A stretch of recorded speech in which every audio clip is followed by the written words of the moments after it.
पाकिस्तान हर major crop का global top 10 producer है। हम दुनिया के 4th लार्जेस्ट मिल्क प्रोड्यूसर हैं। दरियाओं का पानी है हमारे पास, ज़रख़ेज़ ज़मीन है, फिर भी एग्रीकल्चर सेक्टर इतना अनप्रोडक्टिव क्यों है? हमारी मिल्क की यील्ड 1800 से 2000 लीटर पर एनिमल पर ईयर है। इसके ऑपोजिट एंड को देखें तो नेदरलैंड्स में 9000 लीटर्स पर एनिमल पर ईयर की यील्ड होती है। पाकिस्तान में जो एवरेज वीट की यील्ड है वो 3000 केजी पर हेक्टर है, as oppose to global average of 3600। Rice में हम 4000 पे हैं, ग्लोबल एवरेज है 4700। कॉटन पे हम 2000 पे हैं, ग्लोबल एवरेज इस 2300। और जब सीड्स अच्छे नहीं होते तो जर्मिनेशन रेट्स लो हो जाते हैं। तो पाकिस्तान में जर्मिनेशन रेट्स 50% के करीब हैं, जबकि global average is 80%।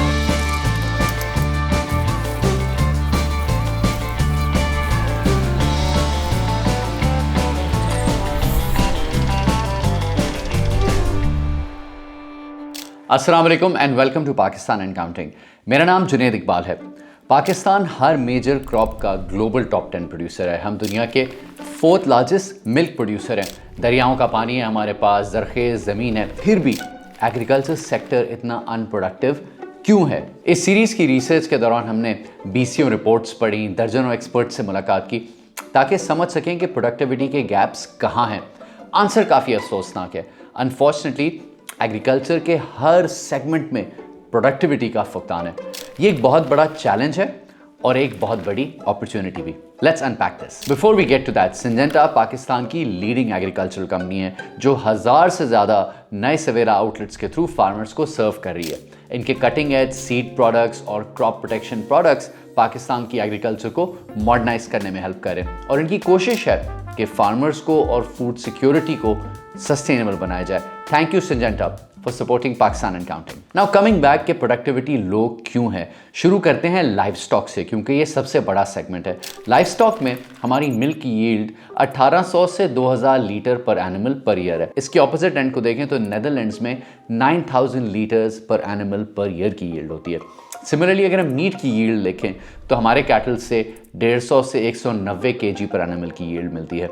As oppose to that अगर अदर एक्सट्रीम पे जाएं तो ब्राज़ील में 300 केजी पर एनिमल की मीट की यील्ड निकलती है। इसका पहला रीज़न है पुअर ब्रीड्स। आज भी हम 80% जो जानवर इस्तेमाल कर रहे हैं वो लो यील्डिंग इंडिजिनस ब्रीड है जिसकी ओवर टाइम कोई जेनेटिक इंप्रूवमेंट नहीं हुई। सेकेंडली, कंसिस्टेंटली पाकिस्तान में लाइव स्टॉक के हेल्थ इश्यूज चलते रहते हैं।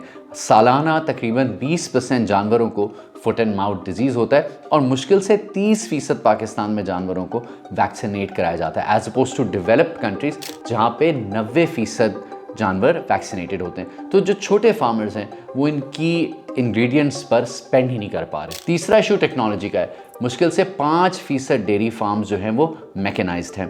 Pakistan 50 billion litre milk produce करता है लेकिन इन एफिशिएंसीज की वजह से $2 बिलियन सालाना लूज हो जाते हैं। फिर आते हैं की क्रॉप्स की तरफ। Now United Nation food and agriculture organization के मुताबिक पाकिस्तान में जो एवरेज वीट की यील्ड है वो 3000 केजी पर हेक्टर है, as oppose to global average of 3600।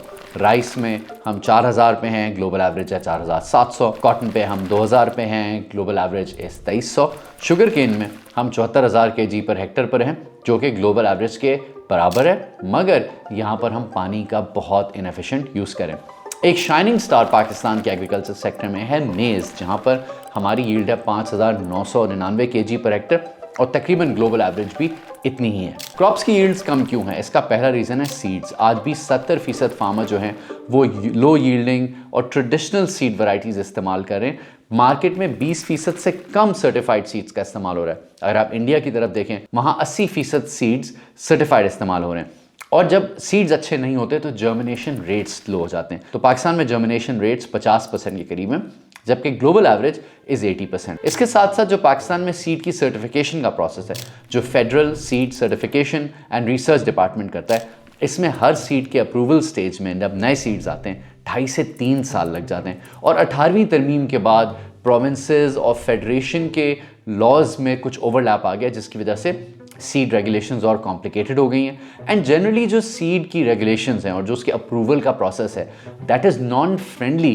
Towards genetically modified seeds या hybrid seeds. Now despite the fact कि हमने मेज़ में देखा है क्योंकि वो प्राइवेट सेक्टर लेड है और वहाँ पर हाइब्रिड सीड्स का इस्तेमाल हुआ है, वी हैव सीन कि हमारा आउटपुट कितना प्रोडक्टिव रहा है, लेकिन डिस्पाइट दैट सीड का जो पूरा अप्रूवल का प्रोसेस है इट इज़ वेरी पुअर। साथ साथ गवर्नमेंट का काम है कि सीड्स की क्वालिटी को रेगुलेट करे, but that is also not happening. इसके साथ साथ मार्केट में इंटेलेक्चुअल प्रॉपर्टी की भी कोई प्रोटेक्शन नहीं है। तो जब कोई नए सीड्स मुतारिफ कराए भी जाते हैं तो उनकी फौरी तौर पर मार्केट में कॉपीज आ जाती हैं जो अक्सर सही सीड्स नहीं होते। एंड इसी कॉम्प्लिकेशन की वजह से प्राइवेट सेक्टर को भी कोई मेजर इंसेंटिव नहीं है कि वो सीड मार्केट में सही तरह एंटर होके इस इंडस्ट्री को नई तरह से मॉडर्नाइज कर सके। नाउ एज यू नो कि फर्टिलाइजर में पाकिस्तान में सब्सिडी दी जाती है और उसकी वजह से फर्टिलाइजर का ओवर यूज़ हो रहा है। तकरीबन 140 kg पर हेक्टर हम ऑन एवरेज इस्तेमाल कर रहे हैं without even testing the soil, और इसकी वजह से बेशतर ज़मीन का न्यूट्रिएंट बैलेंस आउट हो चुका है। हम मैकेनाइजेशन में भी बहुत पीछे रह गए हैं। ऑन एवरेज हर 100 हेक्टर की ज़मीन पर हम 0.5 ट्रैक्टर का इस्तेमाल करते हैं। इसके बरक्स अगर आप ब्राज़ील को देखें जो एक एडवांस मार्केट है, वहाँ पर 100 हेक्टर्स 2 से 3 ट्रैक्टर इस्तेमाल की एवरेज होती है।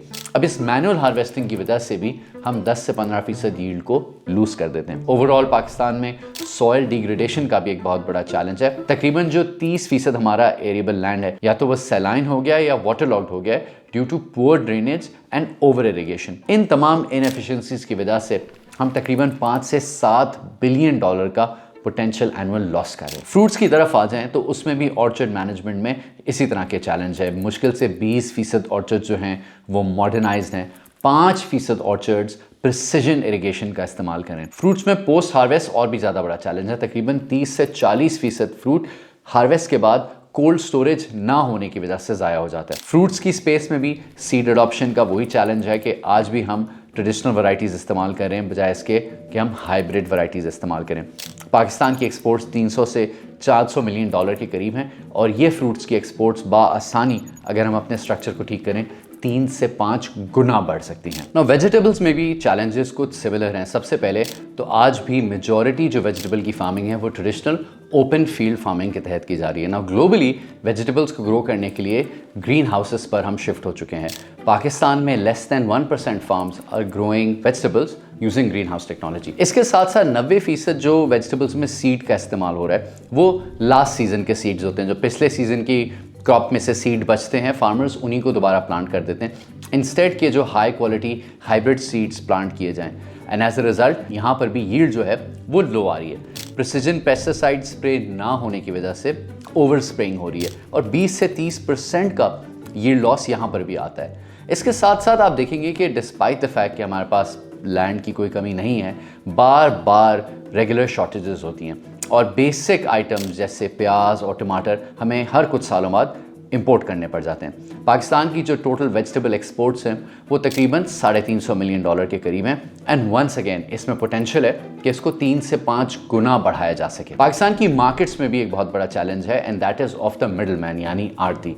जो पूरी फार्मिंग की आउटपुट की वैल्यू होती है उसमें फार्मर को मुश्किल से 20 से 30% मिलता है, ख़ासतौर पर छोटे फार्मर को, और जो मिडल मैन है वो 40 से 50% ऑफ द वैल्यू ले जाते हैं। इंडिया में मिडल मैन ऑन एवरेज 10 से 15% ऑफ द वैल्यू को कैप्चर कर पाते हैं। एंड क्योंकि सप्लाई चेन्स फ्रैगमेंटेड हैं, कोई डिजिटल प्लेटफॉर्म्स नहीं है, मंडियों में कोई प्रॉपर प्राइस सेटिंग का डिजिटल मैकेनिज्म नहीं है, and to add to that 2% land owners 45% land को ओन करते हैं, तो मेजॉरिटी जो छोटे फार्मर हैं उन्हें आड़तियों के थ्रू ही डील करना पड़ता है।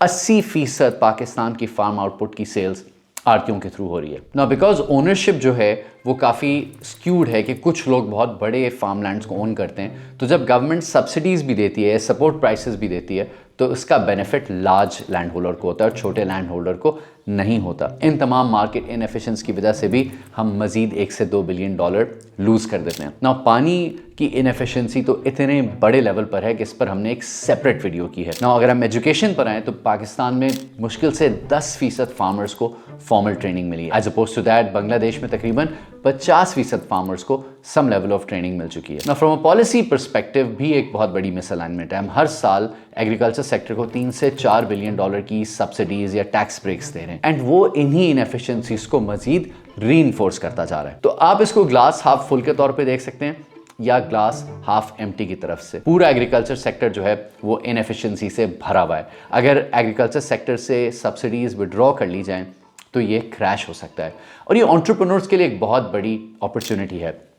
Crop planning, inputs, sowing techniques, pesticide delivery, mechanized harvesting, cold storage, value addition, हर एक जो सेगमेंट है एग्रीकल्चर का वो इन इटसेल्फ एक मल्टी बिलियन डॉलर अपॉर्चुनिटी है। इस वीडियो को देखकर आपको एक हाई लेवल टेक्निकल जवाब तो मिल गया होगा कि प्रोडक्टिविटी आज भी क्यों लो है। आई होप जो व्यूअर्स इस वीडियो को देख रहे हैं और ख़ास तौर पे एस्पायरिंग एंटरप्रेन्योर्स जो इस वीडियो को देख रहे हैं वो इस सेक्टर को रिसर्च करेंगे और इसमें अपॉर्चुनिटीज़ तलाश करेंगे। थैंक यू एंड खुदा हाफिज। और जाते हुए एक सवाल, क्या आप भी एग्रीकल्चर की इनएफिशिएंसी को देख रहे हैं एंड इसको एज एन अपॉर्चुनिटी के तौर पर सोचते हैं? एंड इफ सो, कौन से सेगमेंट में बिजनेस शुरू करने का सोच रहे हैं? जवाब हमें कमेंट्स में ज़रूर बताइए और मैं आपको इनवाइट करता हूं कि आप सब्सक्राइब करके पाकिस्तान एंड काउंटिंग की कम्युनिटी को ज्वाइन करें।